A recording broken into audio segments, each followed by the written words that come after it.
कराग्रे वसते लक्ष्मी करमध्ये सरस्वती करमूले सुगोविंदम प्रभात करदर्शनम। नमस्कार, के नारायण पात्र बारिपदा मयूरभंजरू। आज हूँ शुक्रवार। आज दिन आपण शुभमय मंगलमय शांति आनीदौ यह ही भगवान ठारे प्रार्थना करुच्ची।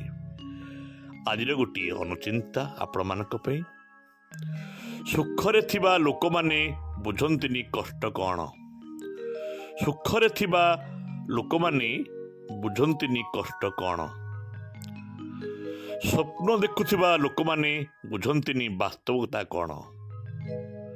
स्वप्न देखुथिबा लोक माने बुझंतिनी वास्तव कौन। स्वार्थपर लोक माने बुझंतिनी संपर्क कौन। बंधु एमाने केबे बुझीपारंतिनी दुख कौन, स्वार्थपर कौन,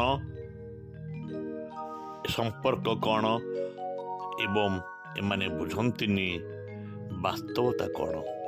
बंधु जीए सुखी से सुख कथा ही बुझी थाए, दुख कथा से केबे भी बुझी पारेनी।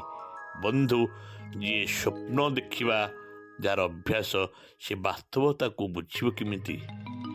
स्वार्थपर लोक माने केबे भी बुझीपारे बंधु संपर्क कौन। आसंतु आमे स्वार्थपर न ही संपर्क आड़ को दौड़ी जावा। संपर्क बंधन रे बांधि हुई संसार को निजर करिबा। रहुछि बंधु मतामत अपेक्षा। धन्यवाद। जय जगन्नाथ।